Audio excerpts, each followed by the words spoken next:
북왕국 북이스라엘 왕 여로보암이 베델과 저 북쪽에 있는 단에 큰 산당을 짓고 또 금송아지를 만들어 안치하고, 이게 너희를 애굽에서 이끌어낸 이스라엘의 신이라며 경배하라고 했습니다. 백성들에게 경배를 강요했습니다.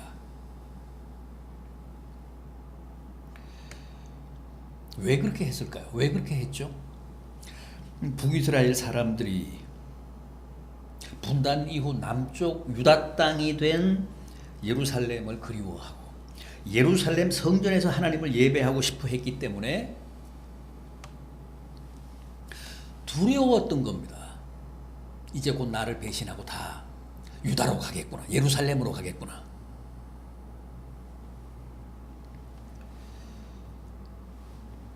그래서 베델과 단을 북이스라엘의 성지로 만들고 거기에 예루살렘 성전을 대신해서 큰 산당을 짓고 아예 눈에 보이는 신인 금송아지를 만들어 안치하고, 그걸 너희의 신이라며, 예루살렘 그리워하지 말고 예루살렘 갈 생각하지 말고 여기서 이 신께 경배하라. 그러니까 북이스라엘 사람들의 종교적인 갈증을 해소하기 위한 수책으로 그렇게 대대적인 우상 숭배 정책을 쓴 겁니다.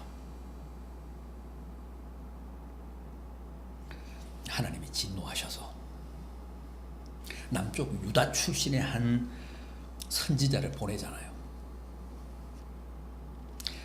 그래서 이 여로보암 앞에서 하나님의 예언의 말씀을 전합니다. 장차 요시야라는 왕이 나타나서 이 우상의 산당들을 다 헐고 제사장들을 죽이고 그 제사장들의 뼈를 이 제단에서 불사를 것이다.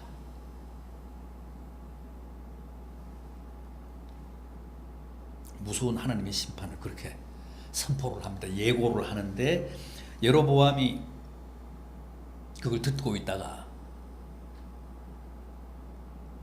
열불이 나서 그 선지자를 체포하려 하잖아요. 그래서 결국은 그 왕의 한쪽 팔이 마비되는 사건까지 벌어지기도 했습니다. 그런데 그 선지자가 다시 남쪽 유다로 돌아가는 길에 그 북이스라엘 베델에 사는 늙은 선지자의 거짓에 속아서 그 선지자의 집에 가서 하나님이 금하신 떡을 먹고 물을 마셨는데 결국 하나님의 진노를 사서 돌아가다가 사자에게 찢겨 죽잖아요. 절대 북이스라엘에서는 먹고 마셔서는 안 된다 그랬는데 그 베델 출신의 노 선지자가 거짓말로 천사가 너를 청했다 그러면서 자기 집에 데려가서 떡과 물을 주는 바람에 결국 유다 출신의 그 하나님의 선지자가 사자에게 찢겨 죽습니다. 그래서 제가 지난주에 그랬지 않습니까? 우리 믿는 사람들은 남에게 속아서도 안 됩니다. 남에게 속는 것도 죄입니다. 늘 깨어 근신하고 늘 자신의 영성을 투명하게 관리해서 어리석거나 미련하게 남의 속임수에 넘어가지 않아야 된다는 거예요. 만약 남의 거짓에 당했다 그러면 거기에 따르는 책임은 다 본인의 몫이라는 거. 하나님도 그 책임을 속은 그 사람에게 묻습니다. 본의 아니게 당했습니다. 제가 너무 순진해서 속았습니다. 그런 변명은 안 통한다는 거예요.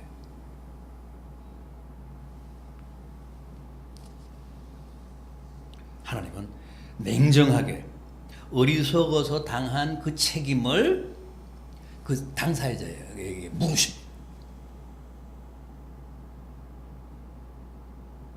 이 13장에 나오는 유다 출신의 그 선지자도 성경이 뭐라고 했습니까? 하나님의 사람이라고, 하나님의 사람이라고 명명을 했음에도 베델의 늙은 선지자에게 속은 책임을 하나님이 준엄하게 물어서 사자에게 비명 횡사를 당케 하셨습니다.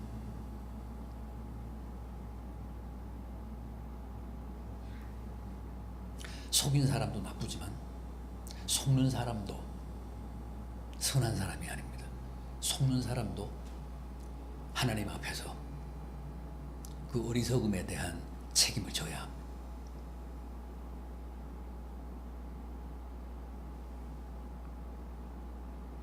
하나님의 일을 잘하고 또 성경도 그를 하나님의 사람이라고 그렇게 명명을 하고 있음에도 불구하고 속아서 실수를 한번 한 것인데 하나님이 냉정하게 그 책임을 물으셨습니다. 그런데 13장 마지막 부분 33절 이하를 보십시오. 열왕기상 13장 33절 이하. 여로보암이 이 일 후에도 그의 악한 길에서 떠나 돌이키지 아니하고 다시 일반 백성을 산당의 제사장으로 삼되 누구든지 자원하면 그 사람을 산당의 제사장으로 삼았으므로 이 일이 여로보암 집에 죄가 되어 그 집이 땅 위에서 끊어져 멸망하게 되니라.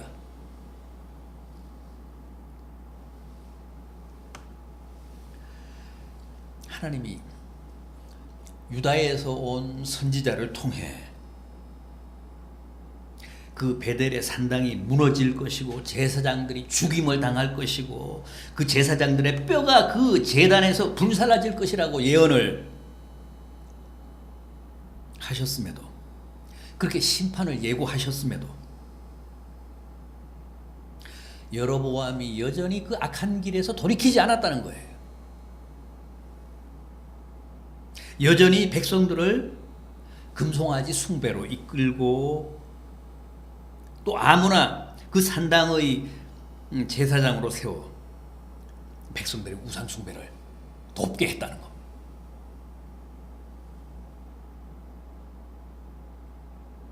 그래서 그 죄로 말미암아 여로보암의 집이 그 가게가 땅에서 끊어져 멸망하게 됐다고 합니다. 자, 그럼 오늘 본문인 14장을 통해 그 집이 어떻게 멸망했는지를 한번 보겠습니다. 1절을 보십시오. 그때에 여로보암의 아들 아비야가 병든지라. 여로보암의 아들 아비야가 병들었습니다. 아비야라는 이 이름은 여호와는 나의 아버지 그런 뜻입니다. 여로보암이 자기 아들의 이름을 그렇게 지은 거, 아비야라고 지은 걸 보면, 이렇게 지은 걸 보면 이 아이가 태어날 때까지만 해도 여호와 하나님 경배를 포기할 생각이 없었던 것 같습니다. 그때까지만 해도 하나님을 잘 섬겼었던 것 같아요. 그러니까 자기 아들 이름을 여호와는 나의 아버지라는 뜻의 아비야로 지었죠. 그런데 재미있는 것은 북왕국의 여로보암 왕과 남왕국의 르호보암 왕도 이름이 비슷한데 아들도 그렇습니다. 북왕국 여로보암의 아들도 이렇게 아비야고 남왕국 르호보암의 아들도 아비암입니다. 그 14장 마지막 절인 31절을 보면 나오는데 아비야와 아비암 같은 말입니다. 같은 뜻입니다. 원수지간인데 서로 짜고 그렇게 지었을 리는 없고 우연의 일치치고는 참 신기합니다. 어쨌든 여로보암의 아들 아비야가 병들었습니다. 그래서 어떻게 했습니까? 여로보암 왕이 자기 아내, 그러니까 아비야의 어머니를 몰래 변장을 시켜서 실로에 있는 아히야라는 선지자에게 보냅니다. 당시 실로는 북이스라엘 땅이고, 아히야가 누굽니까? 전에 여로보암이 솔로몬 왕 수하에서 토목공사 10장으로 있을 때 그에게 나타나서 자기 옷을 12조각으로 찢고, 선지자가 아히야가 12조각으로 찢어서 10조각을 이 여로보암에게 건네면서 장차 하나님이 이 다윗의 왕국을 남북으로 찢어서 북쪽 10지파를 내게 줄 것이다. 솔로몬의 범죄 때문에 하나님이 그렇게 이스라엘을 남북으로 분단시키잖아요. 그런데 북쪽을 12지파 가운데 10지파가 있는 북쪽을 내게 줄 것이다. 그렇게 입체적으로 예언을 했어요. 예언을 했던 선지자가 이 아히야입니다. 그래서 여로보암이 자기 아내를 아히야에게 보내면서 영역이 뛰어난 선지자라는 사실은 알고 있었기 때문에 마치 점쟁이에게 뭐 이렇게 물으러 보내듯이 변장을 시켜서 여로보암의 아내라고 하지 말고 이 아비야, 우리 아들에 대한 좋은 말을 듣고 오라, 좋은 처방을 얻어서 오라, 그리고 이제 보낸 겁니다. 병든 아들을 고칠 수 있는 어떤 비방을 기대하면서 아비야의 엄마인 이 여로보암의 아내를 보냈습니다. 아히야 선지자를 찾아가서 만나보니까 이 아히야 선지자는 나이가 많아 눈이 이미 멀었습니다. 그런데 하나님이 그에게 다 말씀을 해놓으신 거예요. 여로보암의 아내가 아들의 병 때문에 너를 찾아올 것이다. 그러니 너는 이렇게 말해줘라. 그렇게 하나님이 계시하셨습니다. 지시를 하셨습니다. 여로보암의 아내는 아히야 선지자까지도 속이고 그저 점쟁이를 찾듯이 그렇게 자기 아들을 살릴 방도만 묻고자 했는데, 눈이 먼 선지자 아히야는 이미 하나님의 계시를 받고 모든 걸 다 알고 있었습니다. 오늘 우리가 함께 본 6절 이하를 보십시오. 6절 이하. 그가 문으로 들어올 때에 아히야가 그 발소리를 듣고 말하되, 여로보암의 아내여 들어오라. 내가 어찌하여 다른 사람인 채 하느냐? 내가 명령을 받아 흉한 일을 내게 전하리니 가서 여로보암에게 말하라. 이스라엘의 하나님 여호와의 말씀이 내가 너를 백성 중에서 들어 내 백성 이스라엘의 주권자가 되게 하고 나라를 다윗의 집에서 찢어내어 내게 주었거늘 너는 내 종 다윗이 내 명령을 지켜 전심으로 나를 따르며 나보기에 정직한 일만 행하였음과 같지 아니하고 내 이전 사람들보다 더 악을 행하고 가서 너를 위하여 다른 신을 만들며 우상을 부어 만들어 나를 노엽게 하고 나를 내 등 뒤에 버렸도다.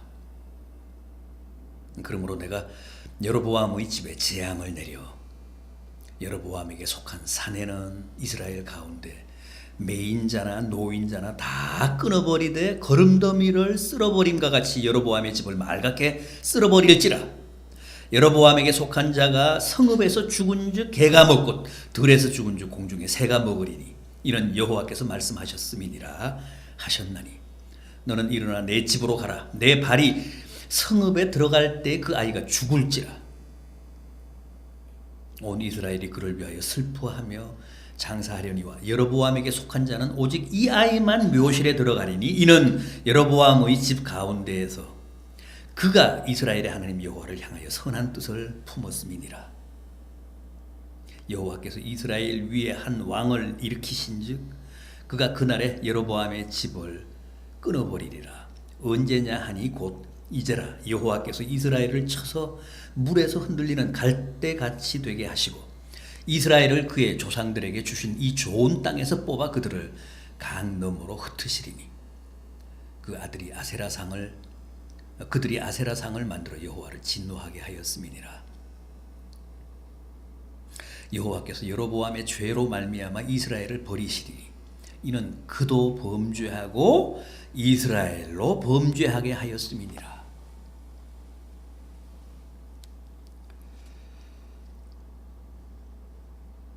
그래도 그 아들은 묘실에 무덤에 장사가 되게 하겠다. 왜요? 13절을 보면 이렇게 말씀합니다. 온 이스라엘이 그를 위하여 슬퍼하며 장사하려니와 여로보암에게 속한 자는 오직 이 아이만 묘실에 들어간다. 왜냐하면 여로보암의 집 가운데 그가 이스라엘의 하나님 여호와를 향하여 선한 뜻을 품었음이니라. 여로보암의 집에서 유일하게 이 지금 병든 아이만 하나님을 섬겼다. 그래서 이 아이만큼은 그래도 무덤에 장사되게 하겠다. 다른 아들들은 다 성읍에서 죽으면 개가 뜯을 것이고 저 들에 나가서 죽으면 공중에 독수리가 뜯을 것이다.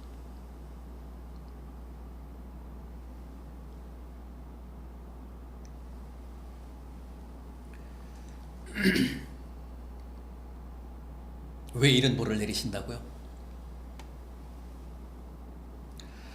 여로보암 왕 자신뿐 아니라 그 여로보암 왕이 북이스라엘 전체를 우상 숭배의 범죄에 빠뜨렸기 때문이라고 하십니다.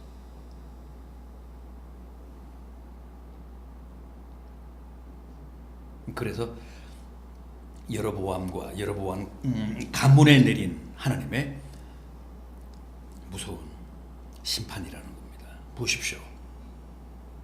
왕이 범죄하고 아버지가 범죄하니까 백성들까지 자식들까지 그 자손들까지 다 벌을 받고 저주를 당하고 하나님의 무서운 심판을 받지 않습니까? 출애굽기 20장 5절 이하 말씀 그대로입니다. 우상에게 절하지 말며 그것들을 섬기지 말라. 내 하나님 여호와는 질투하는 하나님인즉 나를 미워하는 자는 그 죄를 갚되 아버지로부터 아들에게로 3, 4대까지 이르게 하거니와 나를 사랑하고 내 계명을 지키는 자에게는 1000대까지 은혜를 베푸시느니라.